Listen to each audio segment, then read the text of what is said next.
नमस्कार, मालवणी लाईफस्टाईलमध्ये तुमचे खूप खूप स्वागत आहे। आज आपण बनवणार आहोत गूळ शेंगदाण्याचे लाडू।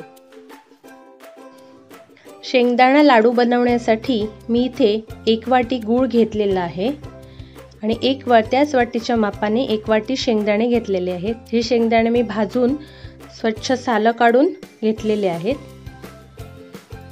आणि 2 चमचे मी इथे तूप घेतले। इथे मी गॅसवर एक कढई ठेवली आहे। आता त्यामध्ये आपण 1 चमचा तूप घालून घेऊ। आता या तुपावरती 1 वाटी जो गूळ घेतला आहे तो गूळ आपण घालून घेऊया।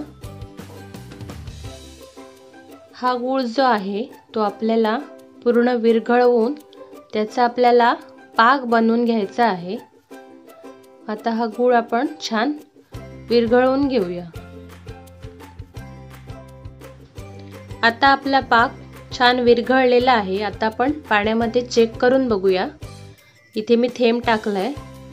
आता याचा बघा पूर्ण गोळा झालेला दिसतोय, म्हणजे आपला पाक आता झालेला आहे। आता या पाकावरती आपण शेंगदाणे घालूया आणि छान ढवळून घेऊया। हा पाक आपल्या शेंगदाण्यांना व्यवस्थित लागला पाहिजे आणि हे ढवळताना पटापट ढवळायचं आहे। आता मी गॅस ऑफ करून टाकते।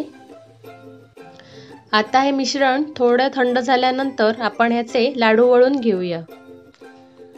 दोन्ही हातांना आता थोडं तूप लावून घेऊया आणि आता आपण या मिश्रणाचे हळूहळू लाडू बांधून घेऊया।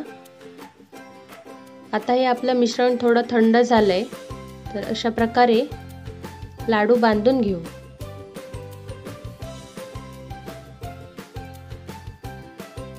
अशा प्रकारे आपण सर्व लाडू बांधून घेऊया। अतिशय पौष्टिक असे, सोपे, झटपट होणारे, कमी साहित्यामध्ये होणारे, थंडीसाठी उपयुक्त तसेच उपवासासाठी चालणारे असे गूळ शेंगदाण्याचे आपले लाडू आता तयार आहेत। आजचा हा व्हिडिओ तुम्हाला आवडला असेल तर व्हिडिओला लाईक करा, शेअर करा आणि अशाच छान छान व्हिडिओंसाठी माझ्या चॅनेलला सबस्क्राईब करा।